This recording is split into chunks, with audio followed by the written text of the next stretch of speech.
खबर पैनी नजर।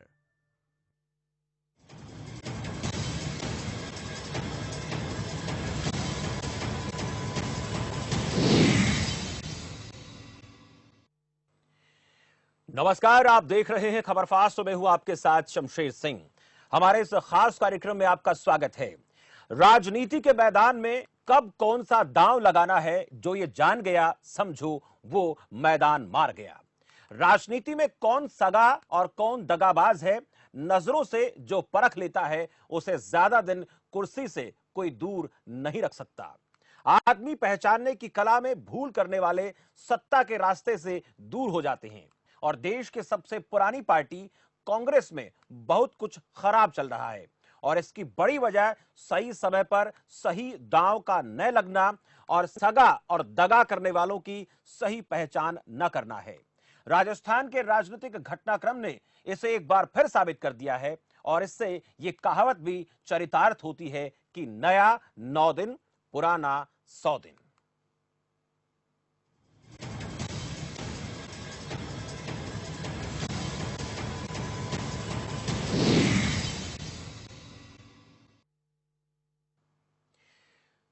राहुल ब्रिगेड में शुमार युवा नेताओं के कंधों पर कांग्रेस का भविष्य टिका था। राहुल गांधी को भी इस पर बहुत यकीन था, लेकिन इन्हीं युवाओं के द्वारा पिछले कुछ समय से ऐसे कदम उठाए जा रहे हैं जिससे राहुल गांधी को तगड़ा झटका लगा है, जिनमें कुछ बड़े नाम शामिल हैं। ज्योतिरादित्य सिंधिया जो बीजेपी का दामन थाम चुके हैं और इसी कड़ी में यह कयास लगाए जा रहे थे कि सचिन पायलट भी बीजेपी का दामन थाम सकते हैं, जिसने कांग्रेस खेमे में हलचल बढ़ा दी। इस बात से अगर कोई सबसे ज्यादा आहत हुआ तो वो हैं राहुल गांधी, क्योंकि सचिन पायलट भी राहुल की यूथ ब्रिगेड के उन सरदारों में हैं जिन पर कांग्रेस का भविष्य टिका है। कारण जो भी रहे हो, लेकिन राहुल के भरोसेमंद लोगों पर सवाल खड़े हो रहे हैं। राजस्थान के पूरे घटनाक्रम में यह बात साबित हो गई है कि फिलहाल की परिस्थितियों को देखें तो ऐसा लग रहा है कि राजनीति के पुराने धुरंधर अशोक गहलोत के सामने युवा सचिन पायलट गच्चा खा गए। सवाल केवल सचिन पायलट के राजनीतिक अनुभव पर ही नहीं खड़ा हो रहा, बल्कि राहुल गांधी के भरोसे पर भी खड़े हो रहे हैं। क्या युवाओं पर भरोसे के सहारे आगे बढ़ने की कोशिश कर रही कांग्रेस का युवाओं पर भरोसा कम होगा? क्या कांग्रेस के पुराने खिलाड़ियों की विश्वसनीयता और बढ़ जाएगी? और क्या सचिन पायलट की महत्वाकांक्षा उनके लिए घातक साबित हुई है? और सवाल यह भी कि क्या बीजेपी कर्नाटक, मध्य प्रदेश की तरह राजस्थान की हाथ की सरकार में सेंध लगाने में कामयाब होगी, या फिर गहलोत के गढ़ बीजेपी के लिए ये टेढ़ी खीर साबित होगी? ये तमाम सवाल हैं जिनको बातचीत हम लेकर करने वाले हैं कि आखिर जो घटनाक्रम घटित हुआ, इस घटनाक्रम में सचिन पायलट के कद को लेकर क्या स्थिति इस वक्त नजर आ रही है। क्योंकि जिस तरीके से सचिन पायलट की कोशिश थी कि वो अपनी तरफ से 30 विधायकों का समर्थन जुटाने का दावा कर कोई दबाव बढ़ा सकते थे, और उस दबाव बढ़ाने के चलते सचिन पायलट को क्या चाहिए था, यह भी बड़ा सवाल है कि वो आखिर चाहते क्या हैं। कांग्रेस पार्टी में राजस्थान में डिप्टी सीएम का पद उनको मिला हुआ है, लेकिन वो अब क्या चाहते हैं, ये बहुत बड़ा सवाल है, और जिसके चलते ये सारी की सारी बातें धरातल पर हमें नजर आ रही हैं। इन्हीं सवालों को लेकर बातचीत करने वाले हमारे साथ तमाम मेहमान जुड़ चुके हैं। परिचय मैं आपका करवा देता हूं। अखलाक उस्मानी है, वरिष्ठ पत्रकार हैं। उस्मानी साहब, बहुत बहुत स्वागत है आपका खबर फास्ट पर। धन्यवाद। करण सिंह यादव है, कांग्रेस नेता। करण सिंह जी, आपका भी बहुत बहुत स्वागत है। और सुखवंत सिंह है, वरिष्ठ बीजेपी नेता। सुखवंत जी, आपका भी बहुत बहुत स्वागत है। करण सिंह यादव जी, सबसे पहले आप ही से बात कर लेते हैं।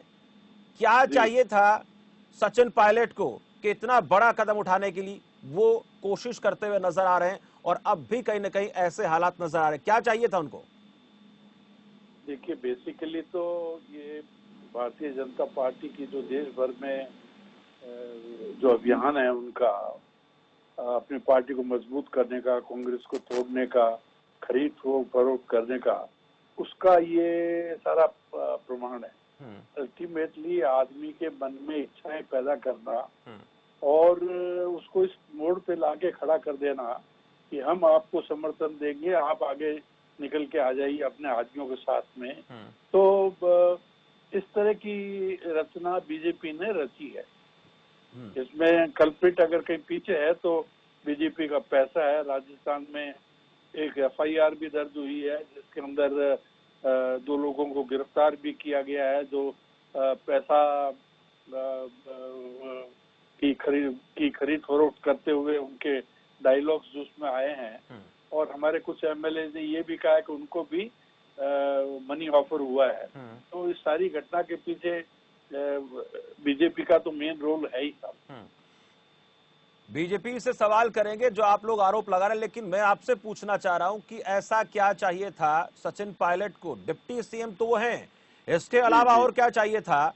क्या पैसे में आपको लगता है सचिन पायलट बिक जाएंगे? आपको ऐसा लगता है? ना ना ना ना ना ना, ऐसा मैं कभी नहीं कह रहा। तो फिर आपने कहा कि बीजेपी खरीद रही है। हाँ, बीजेपी तो दूसरे विधायकों को तैयार करिए। सचिन पायलट बहुत ईमानदार और निष्ठावान नेता है। उनकी चीफ मिनिस्टर बनने की जो इच्छा है उसको जरा जागृत किया गया। वरना ये सही है कि 5 साल उन्होंने मेहनत की, लेकिन अशोक गहलोत ज्यादा बड़े सर्वमान्य नेता है। लोगों में उनकी एक्सेप्टेंस ज्यादा है, पब्लिक में भी एक्सेप्टेंस ज्यादा है। और इसलिए जब फैसला किया था ये उन्होंने अपनी जो आप बता रहे हैं महत्वाकांक्षा की, जैसे आप बात कर रहे हैं, उन्होंने जाहिर किया कि वो मुख्यमंत्री बनना चाहते हैं या कुछ और चाहते हैं?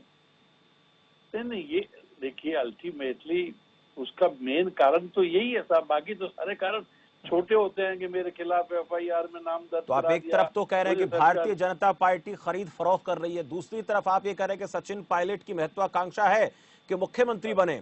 सुखवंत सिंह जी, जब मैंने सवाल किया कांग्रेस नेता से, उनका ये कहना है, कर्ण सिंह जी का, कि आप लोग खरीद फरोख्त कर रहे हैं, लेकिन दूसरा ये भी सवाल साथ में, एक मिनट में महत्वाकांक्षाएं तो रोल करती है। वहाँ सिंधिया जी की महत्वाकांक्षा नहीं थी क्या कि वो पार्लियामेंट में जाए और अपने आदमियों को मंत्री बनाए।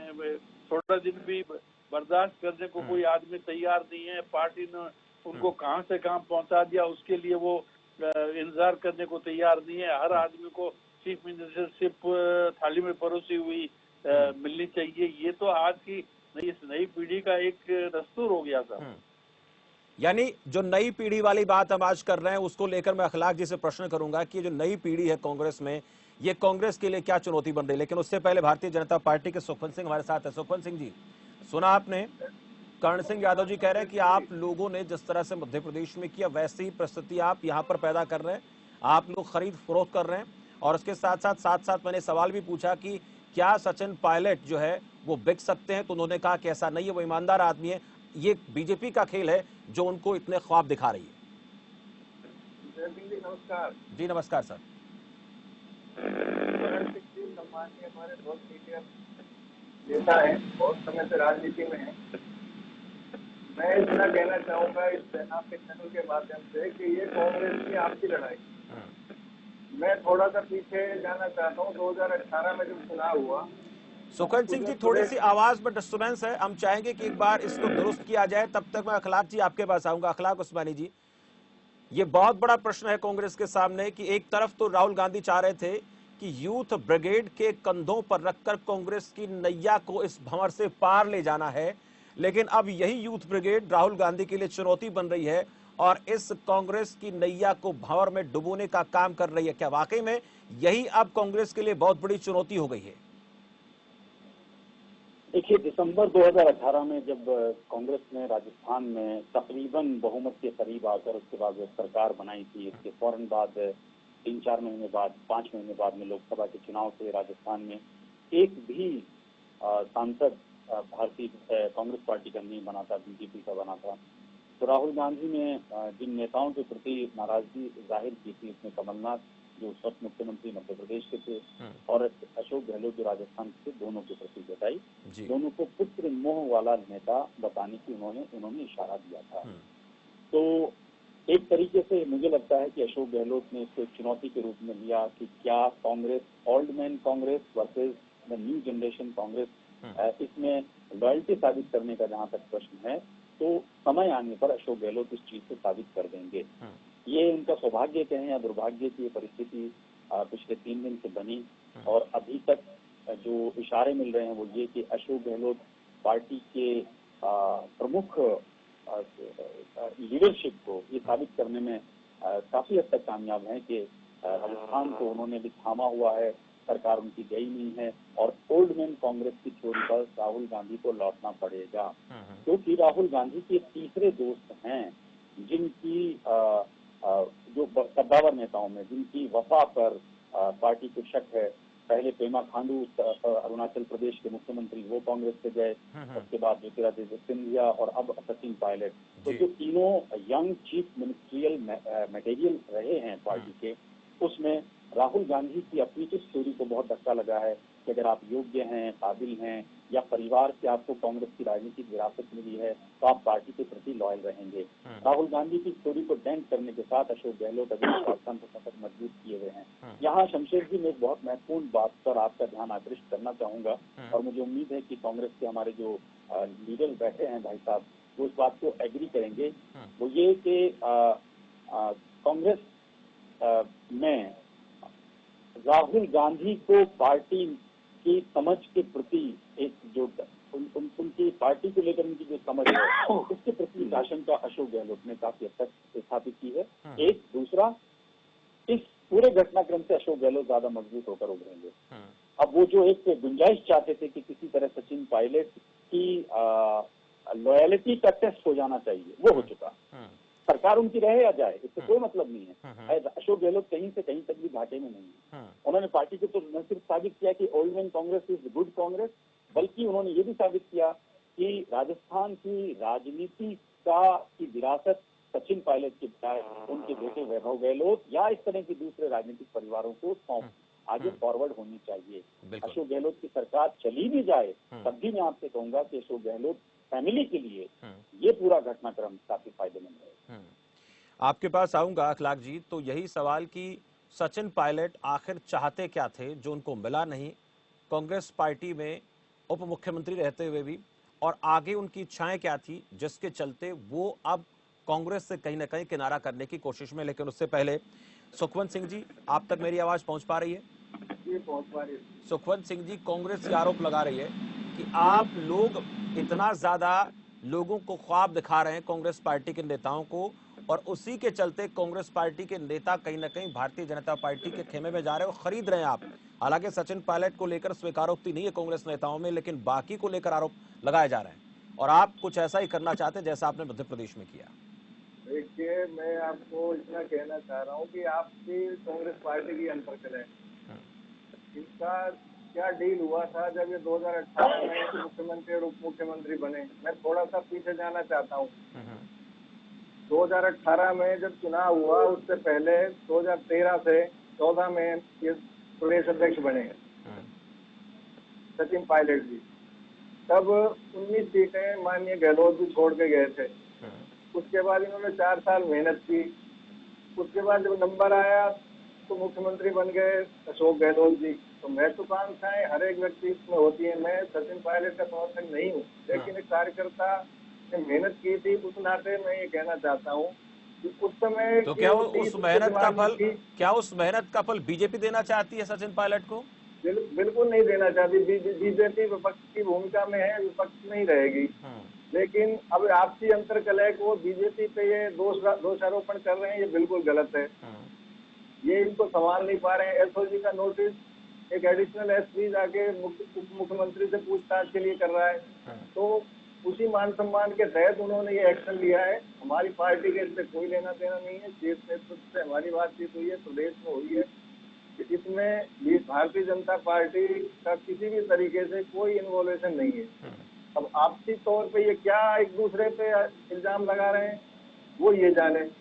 लेकिन जो सचिन पायलट जी हैं, उन्होंने जो मेहनत की उसका गेन उसको नहीं मिला। ये हर कार्यकर्ता फील्ड में भी कहता है और हम विपक्ष में हैं, हम भी कहेंगे इस चीज को। लेकिन क्या बातचीत आप लोगों की किसी प्रकार के सचिन पायलट से हुई है? आपके साथ संपर्क साधा गया है? इसको लेकर आप कुछ बताना चाह सकते हैं या फिर ये बातें हुई हैं तो फिर आप जो है जाहिर नहीं करना चाहते?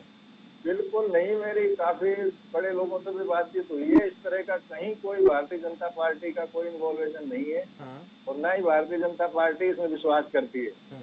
अगर हमारे पास बहुमत होगा तो हम सरकार बनाएंगे। अगर इनका आपसी विवाद ही खत्म नहीं हो रहा, कभी ये पोस्टर लगा रहे हैं, कभी हटा रहे हैं, तो कम से कम एक मुख्यमंत्री तीसरी बार बने हैं, सब सीनियर नेता हैं, इतना तो इनको ध्यान दूसरे की मर्यादा का भी रखना चाहिए। ये अभी वो पार्टी में ही है, पार्टी उन्होंने छोड़ी नहीं, कोई बयान नहीं आया और उनके जाके पीसीसी से पोस्टर हटा दिए। तो इस तरह के विवाद खुद पैदा कर रहे हैं, दोष दे रहे हैं भारतीय जनता पार्टी पे। तो मैं तो इसकी निंदा करता हूँ। इस तरह के बयान हमारी तरफ से कोई बयान नहीं आया, भारतीय जनता पार्टी की तरफ से अधिकृत कोई बयान नहीं आया। ऐसी बातें जब ज्योतिरादित्य सिंधिया भारतीय जनता पार्टी में नहीं आए थे तब भी तो भारतीय जनता पार्टी कर रही थी, ऐसी बातें चल रही थी। मध्य प्रदेश अब इन्होंने किया क्या उस समय जब ये प्रपोज? मैं तो सिर्फ आपसे ये जानना चाह रहा था कि देखिए वो दूध का चला छाछ को भी फूंक फूंक कर पीता है। अब हो सकता है उसमें कुछ बातें हुई कि नहीं हुई, लेकिन मध्य प्रदेश में ऐसा हुआ और इसी तरीके की बातें अब राजस्थान में हो रही हैं, ऐसा आरोप लग रहा है। नहीं, ये आरोप निराधार है। इसमें कोई नेतृत्व में इनके कमी रही होगी जब यहाँ तक नौबत आ रही है। आप सचिन पायलट जी का ये कहना है कि मेरे फोन ट्रेसिंग हो रहा है, मेरी मानी नहीं जा रही, मेरे राजनीतिक नियुक्तियां मेरे हिसाब से नहीं हो पा रही, मंत्रिमंडल विस्तार नहीं हो रहा। जो 6 बसपा के शामिल किए थे उनकी जो प्राथमिक सदस्यता थी वो भी जाके दिल्ली जाके हुई है। तो विवाद तो इनका पहले से चला आ रहा है, तो उसमें भारतीय जनता पार्टी कहाँ आ गई सर? कर्ण सिंह जी, भारतीय जनता पार्टी तो कहीं नहीं इस पूरे मामले में, जैसे आप लोग कह रहे हैं विरोध कर रही है भारतीय जनता पार्टी। अजय साहब, वी सतीश वहाँ पे जो एमएलएज हैं दिल्ली के गुड़गांव में ठहरे हुए, उनसे जाकर के एमएलए से मिलकर के आए हैं। कल ज्योतिरादित्य सिंधिया का ट्वीट आया है, उसके अंदर उन्होंने तरफदारी की है। ज्योतिरादित्य जी उनसे मिलकर के आए हैं, उनको प्रॉम्प्ट करें कि तुम भी मेरी तरह से आ जाओ, बाकी पार्टी को मैं संभाल लूंगा। ये सारी दुनिया में जग जाहिर है, लेकिन फिर भी सचिन पायलट के अंदर कहीं न कहीं कांग्रेस ही घुसा हुआ है और मुझे लगता है कि अब ऐसा कोई रास्ता निकल सकता है।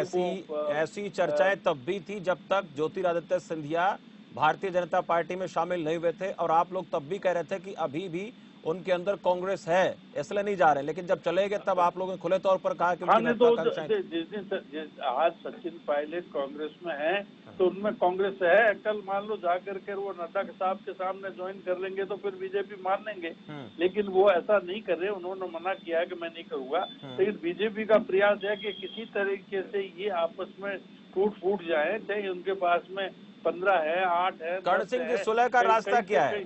सुलह का रास्ता क्या है जो आप बता रहे हैं? जो ऐसी खींचतान इस वक्त है उसमें संदेह नहीं है, सब जानते हैं, लेकिन उसके सुलह का रास्ता क्या रास्ता निकलेगा? अगर ऐसा है, अगर आपकी पार्टी में जो जिस मान सम्मान को लेकर कहीं ना कहीं चाहत रही होगी सचिन पायलट की, वो चाहते होंगे वो मान सम्मान मिले, तो रास्ता क्या है?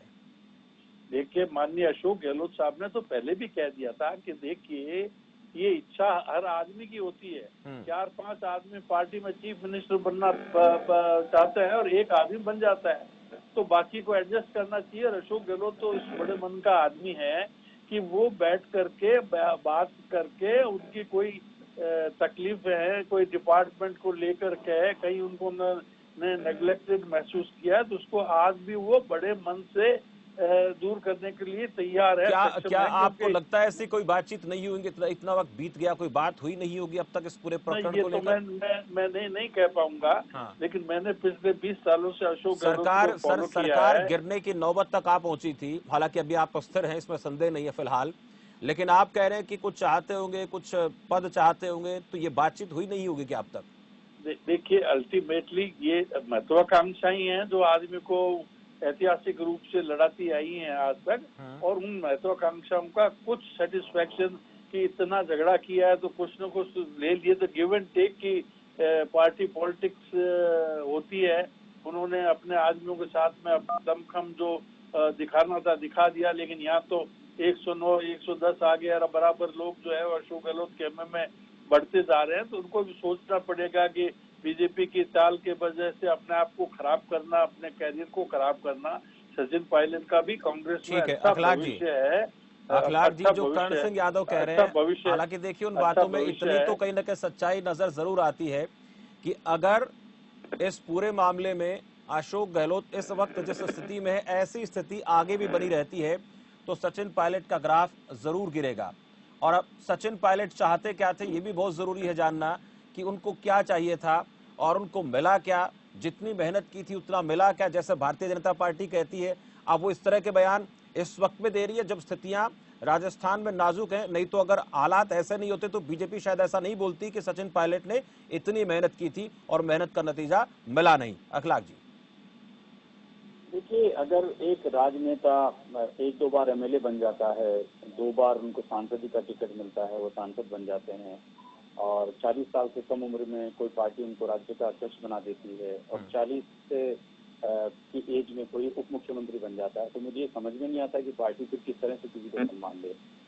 सम्मान, अब मैं आपको ऐसे 50 विधायकों के नाम गिना सकता हूँ जो कांग्रेस पार्टी में इतने सीनियर हैं कि उन्होंने हमेशा पार्टी के लिए रात दिन काम किया। मुझे बताने की जरूरत नहीं है कि महेंद्र चौधरी लंबे समय से एक बहुत काबिल लीडर पार्टी के रहे हैं, जाटों के बहुत ही सत्तावर नेता हैं। शांति धारीवाल, इसके अलावा गोविंद डोटासरा साहब, भंवर सिंह भाटी, साले मोहम्मद जिनका पोखरण और जैसलमेर में इतनी बड़ी पकड़ है, भंवर सिंह भाटी, इतने लंबे चौड़े ये इनकी राजनीतिक विरासत है, अपने क्षेत्र में पकड़ है। मुझे समझ में नहीं आता कि सचिन पायलट अगर सम्मान के नाम पर अगर वो बागी हुए हैं तो इतना सम्मान कांग्रेस पार्टी में शायद किसी को, अशोक गहलोत के बाद शायद इनको मिला होगा। अशोक गहलोत की भी राजनीति ऐसी रही थी, वो काफी कम उम्र में पार्टी के पीसीसी अध्यक्ष बने थे और पार्टी को सत्ता में लाने वाले कम उम्र के मुख्यमंत्री रहे। लेकिन इसका तात्पर्य ये कतई नहीं होता कि अगर अशोक गहलोत पार्टी के सीनियर लीडर हैं और पार्टी ने लीडरशिप में तय कर दिया कि वो चीफ मिनिस्टर रहेंगे और उनको उनकी खूबी और उनकी योग्यता के हिसाब से उनको उप मुख्यमंत्री बनाया, तो मुझे लगता है शायद सचिन पायलट इतने सीजन पॉलिटिशियन तो हैं, तो उन्हें खुद ही समझ जाना चाहिए कि जब भी अशोक गहलोत रिटायरमेंट लेंगे तो वे एक नैसर्गिक दावेदार हैं उस पद के लिए जिसके लिए वो कोशिश कर रहे हैं। तो ये बात तो कतई एक पत्रकार होने के नाते हमें हजम नहीं होती कि सचिन पायलट को कांग्रेस ने सम्मान नहीं दिया। सवाल यहाँ पे 2 आते हैं, एक का जो मैं नाम नहीं लेना चाहता जो कि पार्टी की तरफ से आरोप लगा रहे हैं, और दूसरा ये कि महत्वाकांक्षा शायद कहीं न कहीं है जो इस पूरे राजनीतिक घटनाक्रम के लिए जिम्मेदार है। तो ये देखना होगा कि राजस्थान में राजनीति किस दिशा में जाती है, लेकिन सचिन पायलट से फिलहाल अभी तक के यानी शाम को 6:30 बजे तक हम ये अंदाजा लगा सकते हैं शायद उनसे एक राजनीतिक भूल तो हो गई है, ऐसा मेरा अंदाजा है। आप असहमत भी हो सकते हैं। अच्छा अखलाक जी, ये सचिन पायलट का खुद का लिया फैसला, दो महत्वपूर्ण बातें हैं जी। अभी 4 बजे 3:30 बजे के आसपास कांग्रेस लेजिस्लेटिव पार्टी की जो बैठक हुई है उसमें अशोक गहलोत को यूनियनिस्टली एक स्वीकार्य नेता के तौर पे कबूल किए गए और 100 से ज्यादा विधायक इस होटल में जाकर क्वारंटाइन हो गए, पॉलिटिकल क्वारंटाइन हो गए, इसको मैं टर्म दूंगा राजनीतिक क्वारंटाइन हो गए। तो मुझे नहीं लगता है कि अशोक गहलोत की सरकार पर फिलहाल तो खतरा है। सचिन पायलट शायद थोड़ा सा चूक गए हैं और अभी भी लेकिन बहुत दिलचस्प राजस्थान की राजनीति है। अच्छा अखलाक जी, ये सचिन पायलट का आपको लगता है कि खुद का लिया हुआ फैसला रहा होगा, उन्होंने खुद ये कदम उठाया होगा, या फिर इसके पीछे कोई और वजह नजर आती है, जैसे कि कांग्रेस लगातार कहती है कि भारतीय जनता पार्टी उकसा रही है, या कोई और हो सकता है? देखिए, ये तो बीजेपी स्पष्ट करेगी कि वो क्या सचिन पायलट के संपर्क में है क्या, लेकिन मेरे पास में आज का यहाँ का एक स्थानीय अखबार है शमशेर जी, अगर मैं इसको कोट करके आपको बताऊं तो भाजपा से संपर्क की इसमें खबर छपी है। ये दैनिक नवज्योति अखबार है जो छपता है राजस्थान में, जिसमें ये कहा गया है कि असंतुष्ट विधायकों को कांग्रेस आलाकमान से मिलने का समय नहीं मिला तो उन्होंने भाजपा अध्यक्ष जेपी नड्डा से संपर्क किया। अब अगर स्थानीय मीडिया ये बात कहता है कि सचिन पायलट और उनके जो समर्थक विधायक हैं वो बीजेपी के संपर्क में हैं, तो कांग्रेस की तरफ से उनसे सवाल पूछना बनता है, और अगर ये स्थिति है तो बीजेपी को कम से कम केंद्रीय नेतृत्व को स्पष्ट करना चाहिए कि क्या राजस्थान के राजनीतिक भूचाल में उसकी कोई दिलचस्पी है क्या। और अभी अब से थोड़ी देर पहले मैं इंटरनेट पर पढ़ रहा था जिसमें पार्टी के पूर्व अध्यक्ष और वर्तमान गृह मंत्री अमित शाह काफी सक्रिय बताए जा रहे हैं, इस पूरे घटनाक्रम पे उनकी नजर है। जैसा मैंने आपसे कहा कि मुझे विभिन्न सूत्रों से जानकारी मिली है कि सचिन पायलट के पास इस समय करीब 17 से 20 विधायक उनके पास में हैं और जो उनके संपर्क में हैं लगातार, और कुछ विधायक ऐसे भी हैं जो ट्रेस नहीं हो पा रहे हैं, यानी उनका फोन बंद है या वो अभी दोनों खेमों में से कहीं भी नहीं पहुंचे हैं। लेकिन हाँ, जो विधायक इस बार मंत्री बनने से रह गए, सीनियर हैं, अशोक गहलोत के प्रति वो शायद वफादारी साबित करके मंत्रिमंडल विस्तार होना एकदम अवश्यंभावी होगा अगर अशोक गहलोत की सरकार बच जाती है। सुखवंत सिंह जी, जी। इतना बड़ा राजनीतिक घटनाक्रम चल रहा है, लेकिन राजस्थान के पूर्व मुख्यमंत्री कुछ नहीं बोल रही हैं। हालांकि आप ये कहेंगे कि अंदरूनी मामला है कांग्रेस का। जी बिल्कुल, उसमें आपका शब्द सही है, लेकिन जैसे अगर भारतीय जनता पार्टी का इन्वॉल्वेशन होगा और शीर्ष नेतृत्व जिसको निर्देशित करेगा वो बिल्कुल मैदान में आएगा, कहीं कोई हटने की बात नहीं है। लेकिन आज तक कोई इस तरह का इन्वॉल्वेशन नहीं है। ये आपसे लड़ाई है इनकी। नहीं, जो अखलाक उस्मानी जी ने कुछ बातें बताई जो स्थानीय मीडिया के हवाले से खबरें आ रही हैं, स्थानीय मीडिया को पूरी जानकारी होती है पूरे घटनाक्रम की, कहीं न कहीं उनके सूत्र जो होते हैं बड़े प्रगाढ़ होते हैं। यही सूत्रों के हवाले से कभी आज बीजेपी में ज्वाइन हो रहे हैं, तब सचिन पायलट, कभी कुछ, वो सूत्र ही हैं, वो सूत्र बदलते रहते हैं। मैं इतना कहना चाहता हूँ, अगर माननीय अशोक गहलोत जी के पास बहुमत है तो इनको होटल में ठहराने की क्या जरूरत है, खुले छोड़े। कितने उसमें उसको बार बार राज्यसभा में उन्होंने 10-12 दिन उनको रखा, अब फिर ले जाके बंद कर दिया। तो ये कैसे सरकार चलेगी, मेरी समझ से बाहर है। जब पूरे विधायक एक जगह जाके कोई सोशल डिस्टेंसिंग की पालना नहीं हो रही, आधे जो ये तो दिशा निर्देश देने वाले पूरे प्रदेश को, इन्होंने ही पूरे, उसमें आप देखा होगा मीडिया के माध्यम से कि किसी ने भी मास्क नहीं लगा रखा था 40%, 50% ने। तो ये चीजें तो उसमें मैसेज, एक बहुत बड़े आदमी अगर कोई गलती करता है तो नीचे पब्लिक में भी जाता है, तो उसमें भी ध्यान रखना चाहिए। ये सुखवंत सिंह जी का मानना है कि अभी ऐसा कुछ भारतीय जनता पार्टी की तरफ से नहीं किया गया है, लेकिन सूत्र जो होते हैं वो बहुत ज्यादा, जिन सूत्रों की हम बात कर रहे हैं वो इतने गहरे सूत्र होते हैं कि वो कई सारी गांठें खोल देते हैं। अब उसके पीछे वजह क्या है, कांग्रेस पार्टी जो आरोप लगा रही है उन आरोपों में सच्चाई कितनी है। सचिन पायलट की महत्वाकांक्षा को लेकर बात हुई तो अखलाक जी ने सीधे तौर पर कहा कि उनको पूरा मान सम्मान दिया गया कांग्रेस पार्टी की तरफ से, उप मुख्यमंत्री तक बनाए गए। अब इससे ज्यादा कांग्रेस उन्हें क्या दे सकती है, अब इससे ज्यादा की डिमांड क्या है, मांग क्या है, ये तो सचिन पायलट ही बता सकते हैं। लेकिन इतना जरूर कह सकते हैं आपको कि फिलहाल अशोक गहलोत का खेमा मजबूत नजर आ रहा है। सचिन पायलट की जो स्थिति है बहुत ज्यादा बेहतर नहीं कही जा सकती, लेकिन ये राजनीति है और राजनीति में कब पासा पलट जाए इसका अनुमान लगाना आसान नहीं है। बहुत बहुत शुक्रिया आप सभी का। अखलाक जी आपका भी बहुत बहुत आभार, करण सिंह जी बहुत बहुत शुक्रिया, और सुखवंत सिंह जी आपका भी बहुत बहुत शुक्रिया। तो राजस्थान का राजनीतिक घटनाक्रम जो है इस मोड़ पर आ गया है कि इस वक्त की स्थिति के मुताबिक अशोक गहलोत की सरकार बचती हुई नजर आ रही है, लेकिन भारतीय जनता पार्टी के चाणक्य कहे जाने वाले अमित शाह जो हैं वो सक्रिय हो गए हैं, बहुत ज्यादा सक्रिय हुए बताए जा रहे हैं। और जब अमित शाह सक्रिय होते हैं तो फिर कुछ ना कुछ घटनाक्रम और कुछ मोड़ लेता है, परिवर्तन आता है। अब देखना होगा कि क्या आने वाले दिनों में अशोक गहलोत की सरकार इसी प्रकार से स्थिर बनी रहेगी या इसमें सचिन पायलट की नाराजगी कुछ और ज्यादा उसके लिए घातक बन सकती है। लेकिन फिलहाल आज के इस घटनाक्रम में अब तक में सचिन पायलट की स्थिति कमजोर नजर आ रही है, अशोक गहलोत ताकतवर दिख रहे हैं और इस घटनाक्रम से कांग्रेस पार्टी के खेमे में सचिन पायलट की जो छवि है उस पर कहीं ना कहीं बहुत ज्यादा गहरा उस छवि को धक्का लगा है। लेकिन राहुल गांधी की जो विश्वास है उसको भी धक्का लगा है, जिस तरह से युवा नेता लगातार राहुल गांधी के भरोसे को तोड़ रहे हैं और जिस तरह से वो लगातार अपने प्रमुख के इस भरोसे को तोड़ रहे हैं, उससे राहुल गांधी के ऊपर भी सवाल खड़े हो रहे हैं कि आखिर उन्होंने कौन से युवाओं पर भरोसा कर लिया जिसके बलबूते वो कांग्रेस पार्टी की इस डूबती हुई नैया को भंवर से पार ले जाना चाह रहे थे। फिलहाल इस चर्चा में इतना ही, मुझे दीजिए इजाजत और आप देखते रहिए खबर फास्ट। नमस्कार।